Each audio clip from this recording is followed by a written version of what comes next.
En los poemas homéricos, el río Aqueronte aparece asociado con la muerte. Según la mitología griega, su corriente conduce a las almas hasta el inframundo. Su nombre significa sonido intenso y doloroso. Para esta tradición, la muerte representa un tortuoso descenso hacia el Hades. En las religiones monoteístas más extendidas, en cambio, la muerte implica un ascenso. Muchos no creyentes, por su parte, piensan que la muerte significa simplemente el fin. Desde el inicio de los tiempos, la humanidad ensaya preguntas y respuestas en torno a ella, pero ¿qué sabemos de la muerte? Y ante su realidad inevitable, ¿cómo enfrentarla cuando está cerca? No hay nada que sea la muerte. La muerte no existe. Existe el proceso de morir. En mis más de 50 años de profesión como oncólogo primero y después como paliativista, nunca he visto la muerte. He visto cómo el cuerpo se va apagando, el espíritu se va abriendo y es un alumbramiento a otra dimensión. El proceso de morir está bien organizado, no duele y además lo único que nos aleja de la comprensión de esta realidad es nuestro miedo y nuestra ignorancia. Cuando lo miras de cerca, es un fantasma que hemos vestido con nuestros miedos y que realmente cuando lo miras a la cara te das cuenta que no existe. Lo que sí existe es la necesidad de cuidar bien y acompañar bien ese proceso, y es lo que hacemos en cuidados paliativos. Quien nos aporta esta mirada sobre la muerte es Enric Benito, médico español oncólogo dedicado hoy a la enseñanza de los cuidados paliativos. Sus palabras nos llevan a hacernos algunas preguntas. ¿Qué acontecimientos se desarrollan alrededor de la muerte? ¿Qué parte de la medicina se ocupa de asistir a las personas próximas a morir? ¿Y qué terapias existen para aquellas con diagnósticos de enfermedades terminales o de muerte inminente? ¿Hay un abordaje multidisciplinar que nos tome como un ser con cuerpo y espíritu? ¿Se incluye este enfoque en la formación de los profesionales de la salud? Para recorrer este camino de reflexión, nos acompañarán algunos fragmentos de la película uruguaya Hay una puerta ahí, film que cuenta la relación entre un médico y un paciente terminal. Junto a sus protagonistas, navegaremos las aguas del Aqueronte para conocerlo mejor. Esto es Diarios de Bioética, un podcast del Distrito Quinto del Colegio de Médicos de la Provincia de Buenos Aires. Episodio 6.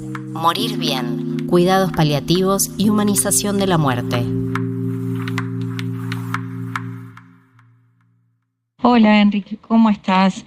Soy la doctora Laura Ramos y te hablo acá desde Uruguay. Sabes que en este momento soy responsable de un caso clínico muy complejo y bueno, me animé a pedirte ayuda. Es un paciente con una esclerosis lateral amiotrófica que pide en forma insistente la eutanasia. Su nombre es Fernando Sureda y es alguien que es muy conocido y también muy influyente acá en Uruguay. Ya habló con políticos y con la prensa y quiere llevar adelante un proyecto de ley para legalizar la eutanasia en nuestro país y ser el primer eutanasiado, imagínate. Creo que le va a hacer muy bien hablar contigo, si podés. Nada, la pregunta es si le puedo dar tu correo para que te escriba. Desde ya, muchas gracias. Una médica, la doctora Laura Ramos, le pide colaboración a un colega español. Le cuenta que lo contacta por el caso de una persona con ELA, es decir, por alguien que padece esclerosis lateral amiotrófica, una enfermedad neurodegenerativa que afecta a las neuronas que controlan los músculos voluntarios y que es de carácter progresivo y va limitando la calidad de vida. Esta llamada de Ramos a otro médico nos introduce en la historia que retrata el documental uruguayo Hay una puerta ahí. La película, estrenada en 2024, describe el nacimiento de una amistad entre dos hombres mientras uno ayuda al otro a morir. La aceptación del dolor, el sentido del humor, la familia, las creencias, la vida y el final son los temas que atravesaron el tiempo que Fernando Sureda y Enric Benito compartieron a través de dispositivos electrónicos, separados por un océano en medio de la pandemia. Buen día, doctor Benito. Estoy en condiciones de morirme. Y el gran tema, doctor, es que cuidados paliativos no está en condiciones de que yo muera. Hacemos nuestra primera parada aquí para preguntarnos sobre los cuidados paliativos. ¿Cuándo aparecen en la vida de una persona? Mi nombre es Alejandro Nespral, yo soy médico pediatra de la ciudad de Bariloche, de la Patagonia Argentina. Hace más de 15 años me dedico, además de a la pediatría, me dedico a los cuidados paliativos. Soy parte del equipo de pediatría del Hospital Público de mi ciudad, también trabajo en un sanatorio. Formo parte del equipo de Fundación Ideas Paliativas en Acción y también del proyecto Cultura Paliativa, que nació hace algunos meses como un portal de noticias y contenidos en relación a asuntos paliativos. Los cuidados paliativos son una estrategia de atención para personas que tienen enfermedades graves y que tienen una multiplicidad de necesidades físicas, emocionales, espirituales, familiares, sociales. Estas necesidades pueden surgir al principio de la enfermedad, durante la enfermedad o al final de la enfermedad. María de los Ángeles Minatel es especialista en medicina interna y cuidados paliativos. Coordina el servicio de cuidados paliativos del Hospital Nacional Baldomero Sommer en General Rodríguez e integra el equipo de Hospital de Día en Cuenca Alta. Es además directora ejecutiva de la Asociación de Medicina y Cuidados Paliativos y docente en esa materia en la Universidad de La Matanza. Ella agrega lo dicho por el doctor Nespral. Esto es importante entender que los cuidados paliativos son para todo el ciclo vital, desde los niños hasta, y desde la perinatalidad diría, cada vez más, hasta obviamente la vejez. Los cuidados paliativos no solo aparecen en la vida de la persona enferma, sino también que acompañan a la familia, ¿no? En todo este tránsito de una enfermedad que a veces es por un tiempo corto y a veces un tiempo más largo. Estoy en condiciones de iniciar el proceso de morimiento, término que me encantó suyo, pero cuidados paliativos no puedo hacer nada. ¿Por qué? Porque yo me adelanté. Estoy pronto, pero soy el enfermo terminal más sano del mundo. Fernando, el protagonista de Hay una puerta ahí, tiene una enfermedad terminal. Para él, como para muchos otros, desde que recibió esta noticia, solo queda un lento devenir hacia un final. Un final que tiene entre sus paradas intermedias complicaciones respiratorias, postración y el dolor de ver a los suyos sufrir. ¿Qué nos pasa cuando aparece una situación límite? ¿Cómo convivimos con la idea del sufrimiento? Karl Jaspers, psiquiatra y filósofo existencialista, fue el primero en hablar de las situaciones límites. El investigador alemán las definió como un muro contra el cual chocamos y fracasamos. De la ELA soy absolutamente inocente. Es decir, es la única enfermedad que le ganó de mano a las demás y está llevando a cabo su tarea en forma perfecta, pero lenta. Y la muerte lenta no es para mí, doctor, porque voy a terminar con el síndrome de claustrofobia, que es las 24 horas en una cama los 365 días del año. Por lo tanto, doctor, le planteo ese problema. ¿Cómo hacemos cuando un paciente está pronto, él y su familia, para trascender, pero no hay mecanismos que lo permitan? ¿Es la muerte una de las cosas que le da sentido a la existencia humana? Si es así, ¿por qué se la aborda negativamente o sabemos tan poco de ella? Por lo pronto, desde el punto de vista de la filosofía, no podemos decir que la muerte es lo que da sentido a la vida, o por lo menos no hay un consenso respecto a esa cuestión. Sí podemos decir dos cosas. Hay personas que piensan que, desde un punto de vista muy religioso, que sí, que la muerte puede ser el fin de la vida, desde el momento que la muerte es un paso hacia una existencia mejor, más plena, más completa, más satisfactoria, más cercana a Dios. Por otro lado, sí podemos decir, desde la ética más aplicada ahora, desde la bioética, que la muerte no le da el sentido a la vida, pero sí le da un marco, sí le pone límites. Desde el momento que sabemos que somos mortales, tratamos de adecuar nuestros esfuerzos vitales a la realización de uno o de muchos objetivos, planes, metas que tenemos. Entonces, la muerte de algún modo, o la conciencia de que somos finitos, de que vamos a morir, de que tenemos un periodo limitado de nuestra existencia, hace que nos movilicemos más eficientemente a los fines que consideramos los más importantes. Siempre me acuerdo de un cuento de Borges, El Inmortal, y uno de los temas de ese cuento es justamente si supiéramos que somos infinitos, que vamos a vivir indefinidamente en el tiempo, entonces casi perderíamos las ganas de vivir y las ganas de hacer cosas. Nos volveríamos indiferentes, porque al fin y al cabo hay tiempo para todo. Estas reflexiones sobre la conciencia de la finitud y el sentido de la existencia humana nos la acerca el filósofo Marcos Breuer, egresado de la Universidad Nacional de Córdoba y doctorado en Filosofía Aplicada y Ética por la Universidad de Düsseldorf, en Alemania. Breuer reside en Atenas, Grecia, donde se dedica a la investigación en el área de filosofía práctica, ética y bioética, con un énfasis especial en las cuestiones de fin de vida. Él es también autor del libro Eutanasia y Autonomía, publicado por Unirío Editora. Hola Fernando, ya estoy aquí en Mallorca, ya en mi casa. El dilema que tienes realmente es una oportunidad de poder, visualizar a través de estos vídeos precisamente cómo hacer ese proceso que tú das por hecho y yo no tengo tan claro. Es decir, yo como profesional necesito confirmar o visualizar, ver hasta qué punto esto que llamas tú, que tienes, estás perfectamente preparado, tú y tu familia. Tengo mis reservas, tengo mis dudas. Es más, te diría, estoy bastante seguro de que no es absolutamente cierto. Necesitaría hablar contigo y confirmarlo.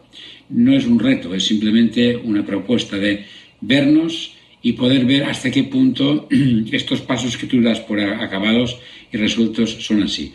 Creo que a nivel cognitivo es cierto que lo has pensado y lo entiendes, pero si no tienes la experiencia no lo has vivido. El sufrimiento es universal, es poco reconocido, es natural cuando padecemos una enfermedad. No es una patología a resolver ni un problema a evitar, sino que es una experiencia a atravesar. Este sufrimiento no es solo del paciente que padece la enfermedad, sino también hay un sufrimiento de la familia y un sufrimiento de los profesionales que integramos el equipo de salud. El sufrimiento tiene un componente subjetivo y es importante dar a nuestros pacientes la posibilidad de abrirse y compartirlo. Puede estar vinculado a cuestiones existenciales y a las explicaciones que la persona puede darle a su situación actual, es decir, al contenido que le otorga su existencia y a lo que viene, pero también a lo que se ha hecho y lo que no, cuestiones pendientes, entre muchos otros cuestionamientos que pueden dar lugar a este sufrimiento del orden existencial desde otro aspecto que no es el estrictamente físico. El sufrimiento es universal, y no solo del paciente que padece la enfermedad, sino también hay un sufrimiento de la familia y un sufrimiento de los profesionales. Nos dice primero la médica uruguaya internista Laura Ramos. Ramos es docente en Psicología Médica en la Universidad de la República, posgrado en Psiquiatría, magíster en Humanización de la Salud y trabaja hace 25 años en cuidados paliativos en los servicios de salud. Además, da clases en el Foro Interamericano de Espiritualidad en clínica bajo el paraguas de la Sociedad Española de Cuidados Paliativos. Por su parte, la trabajadora social Débora Lema subraya el componente subjetivo del sufrimiento y la importancia de darle a los pacientes la posibilidad de abrirse y compartirlo. Lema integra el equipo de cuidados paliativos del Hospital de Gastroenterología Udaondo y es miembro de la comisión directiva de la Asociación Argentina de Terapia Intensiva. Volvemos al diálogo entre Fernando y Enric Benito para pensar sobre el lugar del sufrimiento en la conducta del paciente y de quienes lo rodean. Tú en tu vídeo me estás comentando que ya lo tienes todo muy resuelto, todo muy claro y que sabes muy bien cómo irán las cosas. Hay una frase tuya que dice: la muerte lenta no es para mí. Totalmente de acuerdo. Bien, ¿quién es este mí? Y soy yo. No te me pongas en filósofo, Enric, porque la filosofía siempre me rompió un poco los cataplines. ¿Quién es este mí? Yo. La muerte lenta no es para Fernando Sureda. Bien, Fernando Sureda es un nombre, ¿verdad? Sí. Bien. Bueno, pero detrás de este nombre hay una conciencia, ¿no? Que es la que se da cuenta de lo que está pasando, ¿no? Sí. Bien. ¿Esta conciencia tiene nombre? No. Vale. Conciencia. Ya empezamos aquí a tener un mí que se llama Fernando y una conciencia que es lo que tú eres. Eso no tiene nombre. El modo en que nos enfrentamos a una situación límite y el significado que le damos puede sumirnos en la desesperación o llevarnos por el camino de la integración y la autorrealización personal. Toda crisis puede suponer un reto a nuestra entidad conocida y una oportunidad de transformación. Benito. Hola. Yo soy Inés. Inés, ¿cómo estás? ¿Te puedo hacer una pregunta? Claro. ¿Tú estarías dispuesta a cuidar a este hombre aunque viviera 2 años? Sí, si mi cuerpo resiste, totalmente. Claro. El proceso no lo va a hacer él solo. Somos mucha gente. La gente que le quiere también está pasando por lo suyo. Entonces, entre todos podemos dar una vuelta a esto, que en lugar de ser un desastre, una jodida historia, sea algo que entre todos aprendamos mucho de cómo va esto y que se pueda tener paz. Claro. Y entonces yo siento un privilegio poder trabajar con vosotros, porque yo me dedico ahora a mi edad, tengo 70 años, yo tengo todo hecho también, pero me dedico a enseñar a la gente cómo cuidar estas historias. Entonces, creo que la vida, o Dios, si alguien le quiere poner Dios, pues nos ha puesto en contacto para que hagamos algo con sentido y que pueda ayudar a otra gente. Podemos aceptar esa mirada, ¿no? La vida como un viaje, como un ir abriéndonos paso, caracterizarlo un poco más a esa metáfora, ¿no? ¿Qué tipo de viaje es? Si es un viaje de placer, si es una expedición en la selva, ¿cómo la vamos a caracterizar a la vida? Lo que se plantea en el debate de la bioética y en el seno de nuestras sociedades modernas, plurales, democráticas y muy centradas en las libertades y los derechos de los individuos, en esas sociedades lo que justamente vemos es que cada uno, solo o en grupos, quiere realizar distintos objetivos, que no son objetivos obviamente que uno los pueda conocer, los pueda saber, los pueda incluso explicitar desde la niñez. Uno va descubriendo objetivos, va descubriendo valores, los va cambiando con el tiempo. Y lo que sí está claro, para volver a nuestro tema, es que el final de la vida, que puede ser más o menos largo y no necesariamente negativo, o no en todos los aspectos negativos, que ese final de la vida puede estar de algún modo modelado, diseñado en función de nuevos valores o de los antiguos valores que tengamos y de nuestras creencias. ¿Qué quiero decir con eso? Que así como nos proponemos distintos objetivos a lo largo de la vida, nos podemos también proponer distintos objetivos para el buen morir. Pero la pregunta es si en las reuniones o en el diálogo que podemos tener hay varios componentes, seguramente. Hay una esperanza aquí, llamemos de esperanza. Hablar con este hombre, ¿qué esperas de esto? ¿Que consigamos convencerme para que venga y te ponga una inyección para acabar pronto? ¿O que durante este tiempo puedas encontrar algún sentido de esto que está pasando? ¿Cuál es tu esperanza de hablar conmigo? Lo que yo pretendo, Benito, habiendo llegado a un tipo como tú, es mantener una conversación, un diálogo, una dialéctica que incluso me permita ser una meta más. Tal día tengo una conferencia con Benito y que hablemos y que intercambiemos opiniones y tú te vas a dar cuenta cómo sigo siendo yo y yo me voy a dar cuenta a ver si te puedo convencer de algo hoy. Realmente hemos establecido una relación muy, digamos, internauta, o sea, de internet, ¿no? Sin habernos sentado a hablar de quién eres tú, qué haces. O sea, cuando yo conozco a un paciente, empiezo por preguntar de su historia y tal, ¿no? Y aquí hemos ido muy rápido al tema.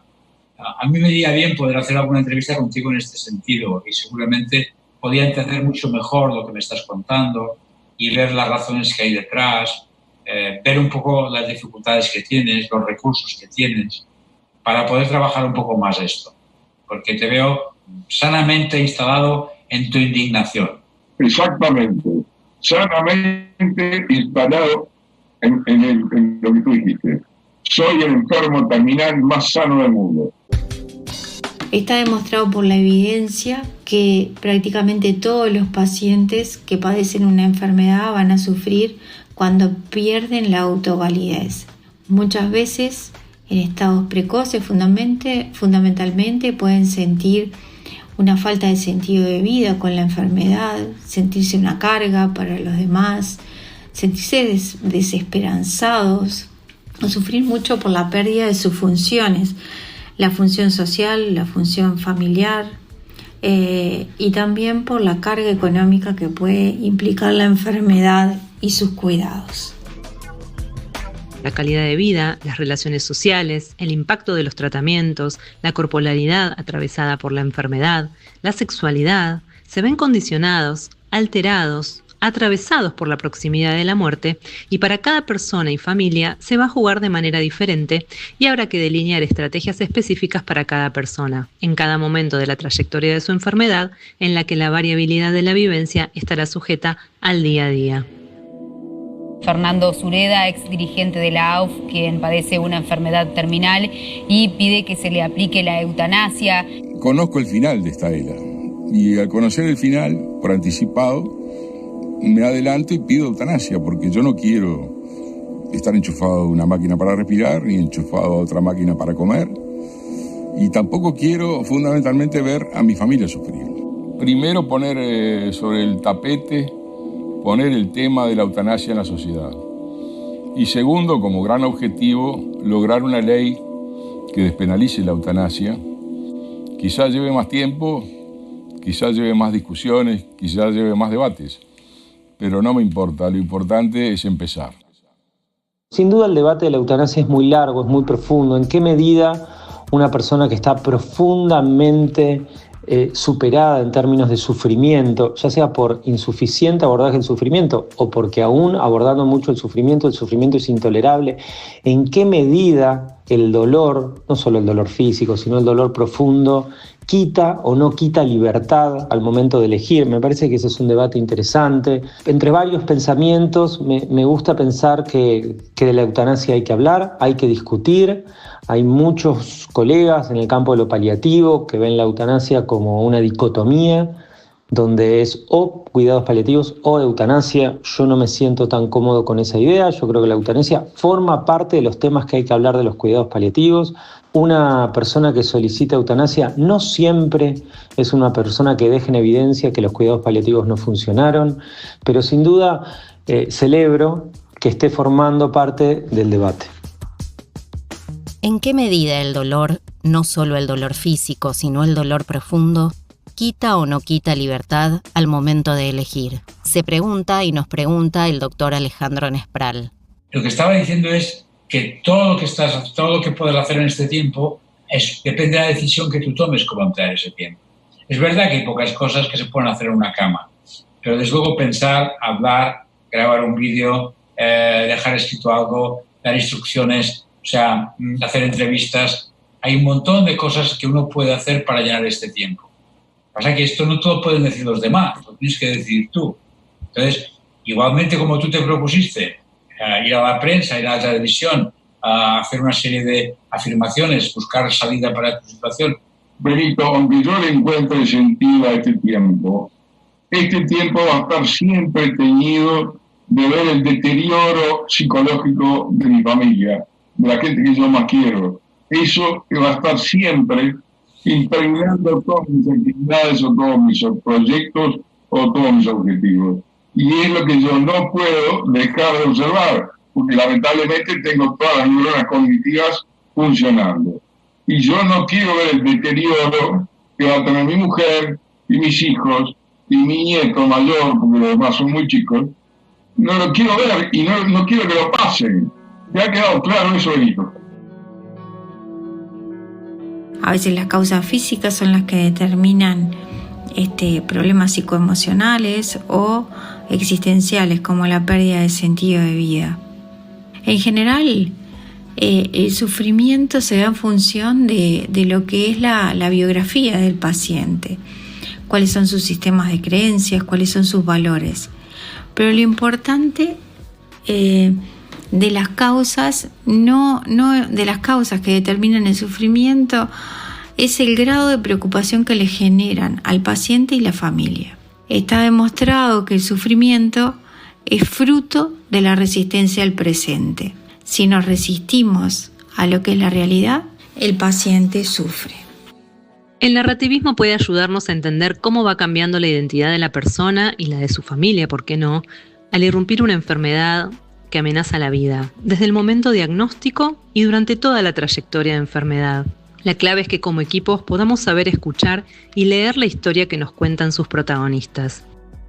La medicina narrativa es un enfoque que valora la experiencia del paciente para mejorar la atención médica. Se basa en la idea de que comprender la experiencia del paciente es tan importante como saber de su enfermedad. Fortalece la relación médico y paciente. Promueve una atención más personalizada, valida la experiencia del paciente, fomenta la creatividad y la autorreflexión en el médico y le permite abordar las dimensiones relacionales y psicológicas de la enfermedad.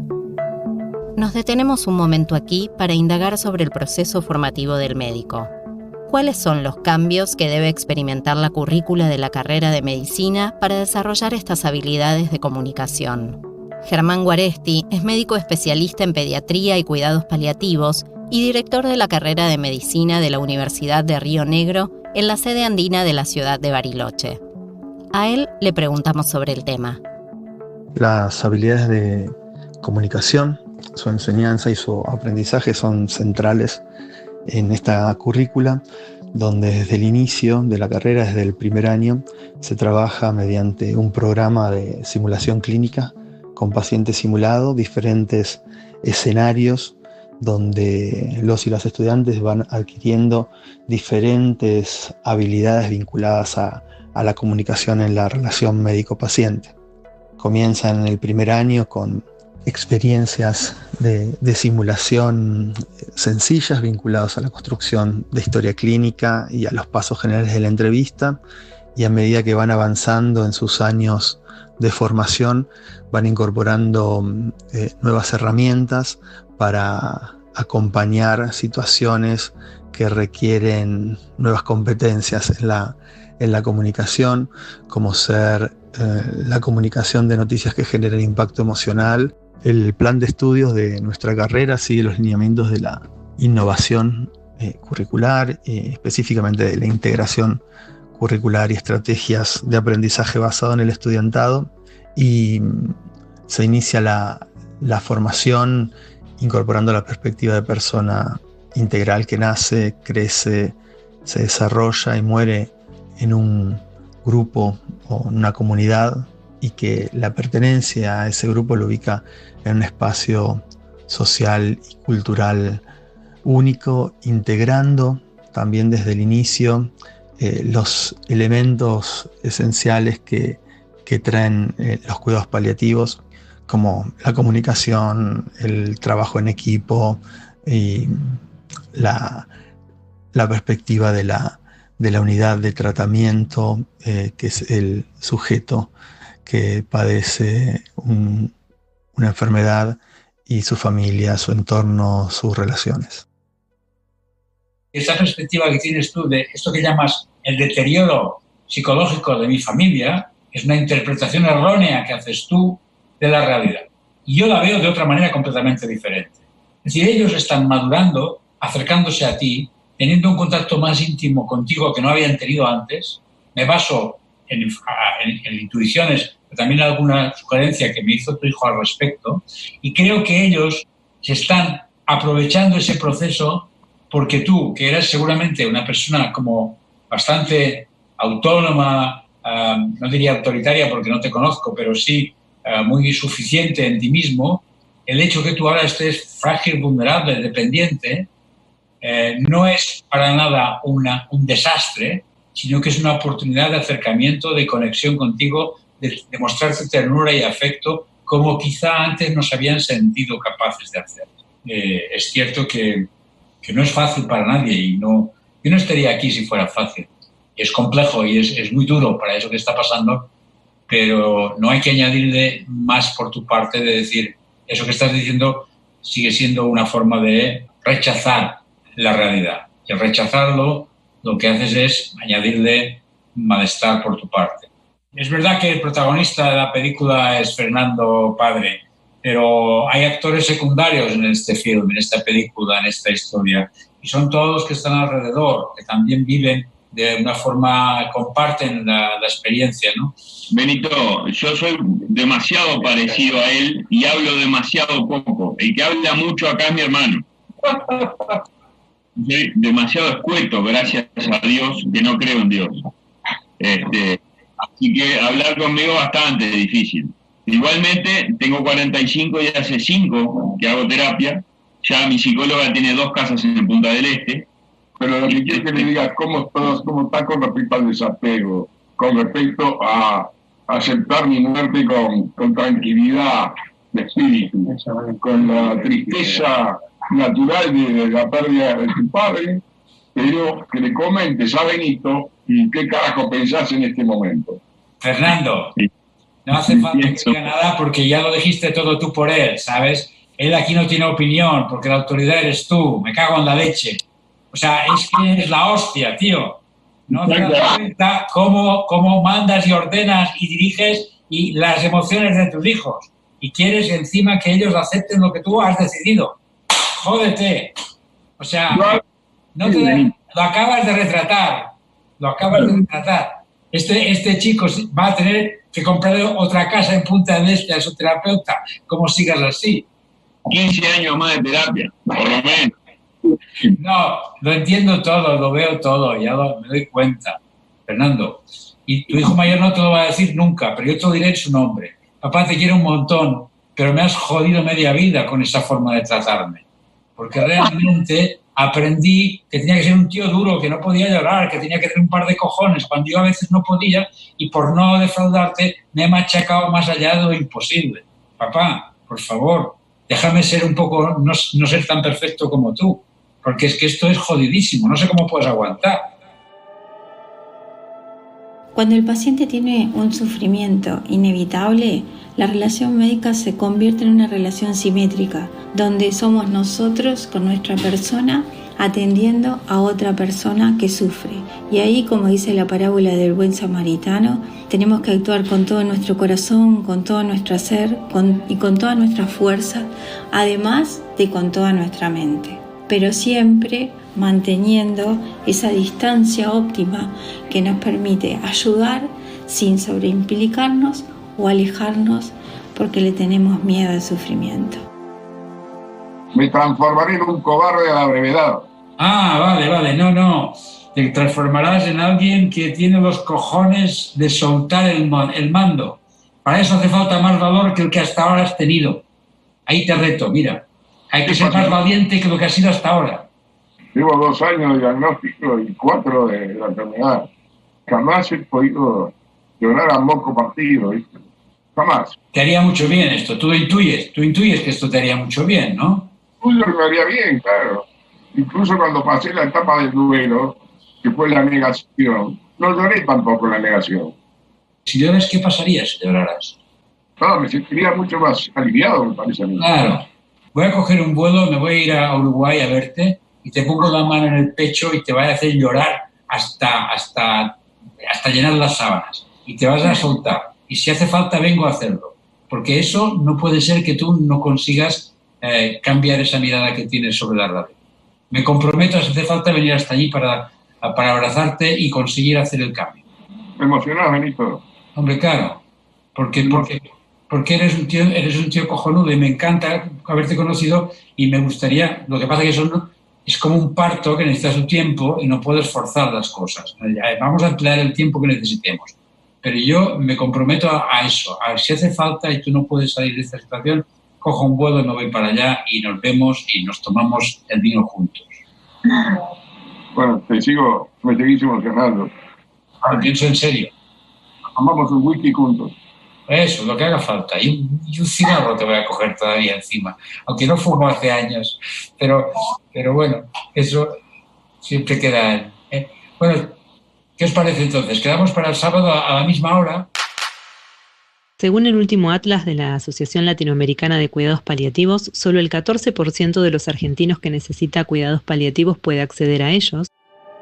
En Uruguay ya contamos con una ley de cuidados paliativos y está en desarrollo una ordenanza que va a permitir la implementación en todo el territorio nacional. Al día de hoy tenemos una cobertura de casi el 70% de la población que tiene necesidades paliativas puede acceder a los cuidados paliativos.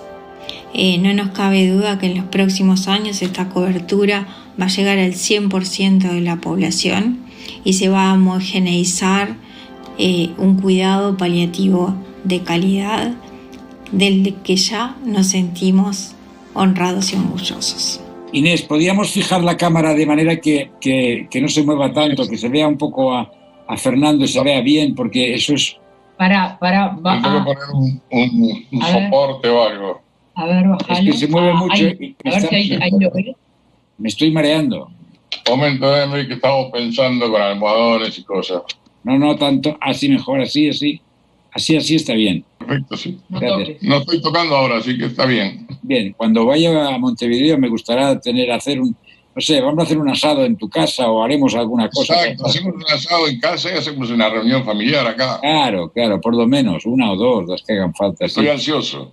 Y te digo una cosa, fíjate, tan ansioso estoy que mi lucha por la eutanasia ha pasado en segundo lugar. Estuve como 2 horas viendo una sesión del Parlamento español con respecto a la votación de la ley de eutanasia, que se votó negativamente. Sí. Los cuidados paliativos en España llegan solamente a un 50% de la gente que lo necesita. Sí. Debe llegar al 100%. Estoy de acuerdo en que llegue al 100%. Pero esa forma de que todo el mundo tenga acceso a cuidados paliativos de calidad, no obsta, no se opone a que haya gente que quiera la eutanasia y que esta sea una herramienta más a tomar en cuenta por el cuerpo médico, por la familia, por las leyes, por los jueces, etcétera, etcétera. Y yo con eso concuerdo. Lo importante es que haya una ley de paliativos y un presupuesto para que toda persona que tenga necesidad pueda recibir cuidados de forma que sea accesible. Exacto. El legislador tiene que pensar un poco en el orden de las prioridades. La primera prioridad es desarrollar unos cuidados paliativos que sean útiles y accesibles a la mayoría de ciudadanos. Pero estoy de acuerdo contigo. Esto no es un impedimento para que, a pesar de esto, algunos podrán querer acceder a una forma más directa. Bien, exacto. Yo aquí te diré 2 cosas importantes desde mi perspectiva y de mi experiencia profesional. Una, esto, si se hace, debería estar bien regulado y no culpabilizar al que lo haga, porque eso es un acto muchas veces de amor y de compasión que no debería estar penalizado en la cárcel, porque el que lo hace realmente seguramente está siguiendo un afecto, un cariño hacia la persona que está sufriendo. Pero nuestro código, perdóname que te interrumpa una cosa, nuestro código penal, que data del año 1934, habla del homicidio piadoso y le da al juez la potestad de liberar al que lo cometió. Fíjate, pues todo está más adelantado que en España. Pero la otra cosa importante que te quería decir también, Fernando, es que esto se puede regular, no hay que culpabilizar a nadie que lo haga, no hay que penalizarlo, pero esto no tiene nada que ver con medicina, ni tiene por qué adjudicarse a los médicos. Tomarse una pastilla o desconectarse con algunos fármacos, eso lo puede hacer la pareja, el esposo, en fin, el amigo, que quiera. No hace falta ningún título académico para hacer eso.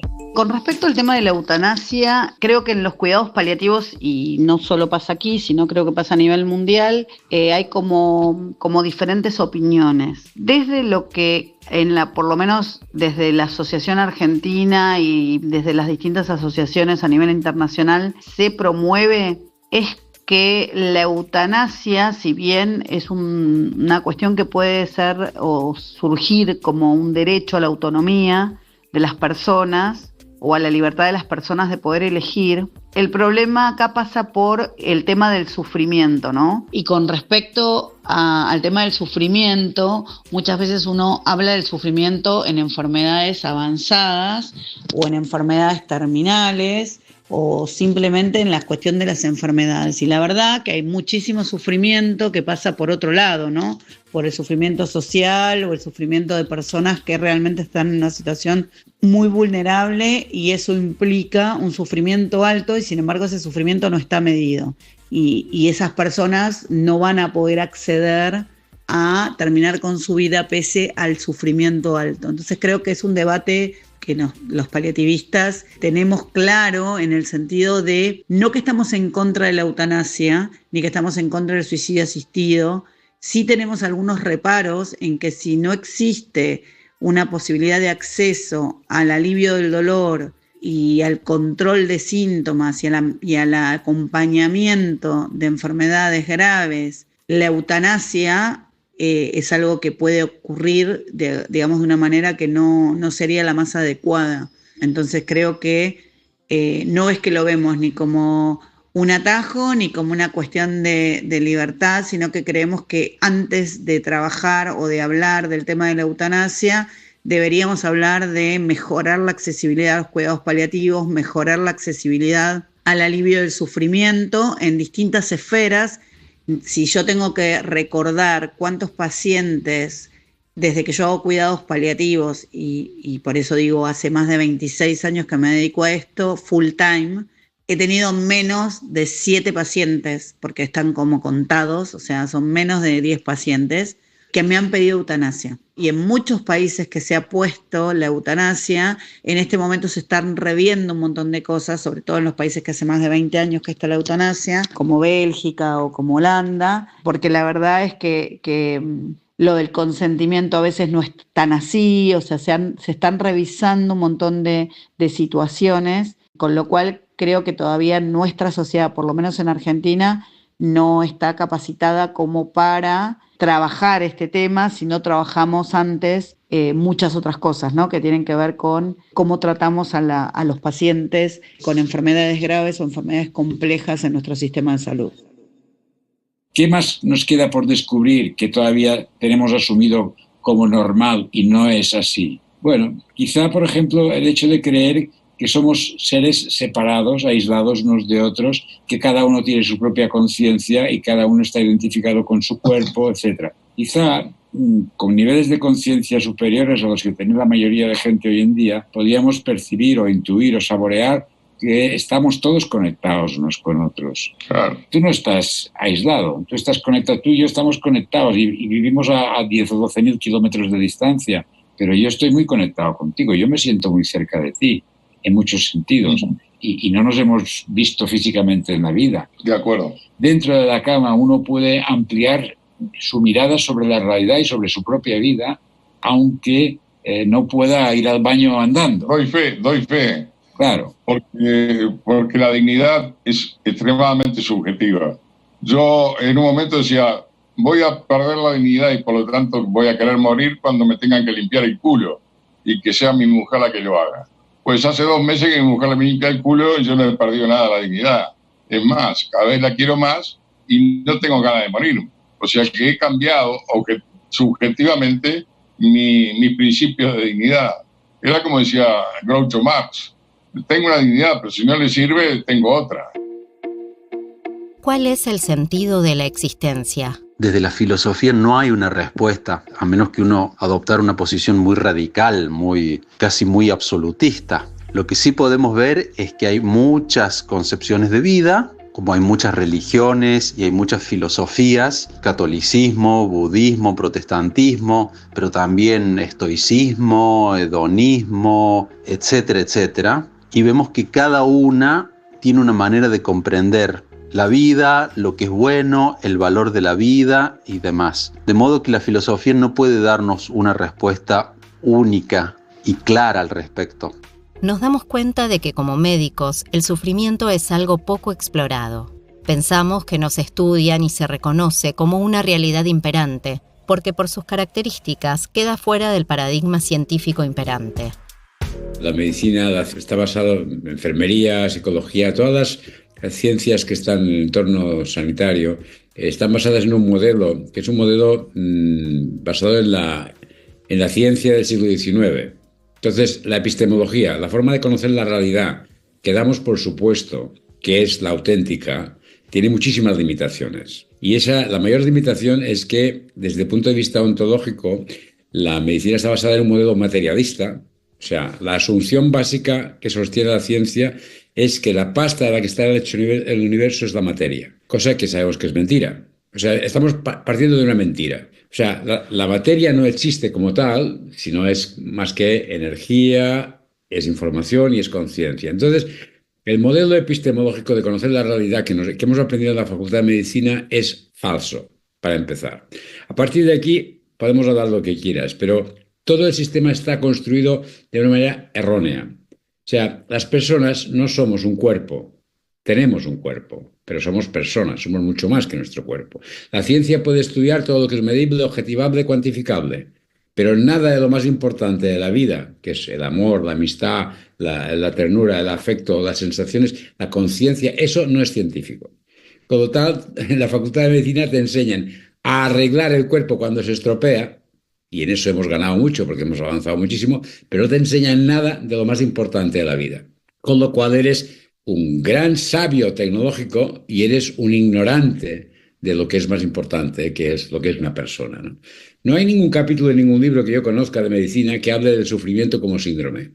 El sufrimiento es profundamente prevalente en el entorno sanitario, pero ahí no hay información, porque no hay ningún criterio, ninguna formación. No se diagnostica proceso de morir. Hago aquello que siento que debo hacer. Y ahí, acompañando a estas personas en ese proceso, he descubierto lo que no está escrito en los libros de medicina, que es la sabiduría que hay en el entorno del proceso de morir. Morir no es ningún desastre, ninguna desgracia, ni ningún absurdo. Fernando Sureda pasó 5 días en sedación hasta que finalmente atravesó los umbrales de la muerte. Me conmovió tu hijo Salvador a contarme cómo Fernando, en este estado confusional, miraba al techo y decía: hay una puerta ahí. Diarios de Bioética es un podcast de la Comisión de Bioética del Colegio de Médicos del Distrito Quinto de la provincia de Buenos Aires. En este episodio agradecemos la colaboración de Juan Ponce de León, director de la película Hay una puerta ahí, del médico paliativista Enric Benito y de la familia de Fernando Sureda. También agradecemos a las médicas Laura Ramos, Caja de Jubilación del Uruguay 55.994, y María de los Ángeles Minatel, matrícula provincial 444.850, y a la asistente social Débora Lema, matrícula nacional 4.572. A los médicos Alejandro Nespral, matrícula nacional 114.305, y Germán Guaresti, matrícula nacional 103.229 y matrícula provincial 4.009. Y al filósofo Marcos Breuer.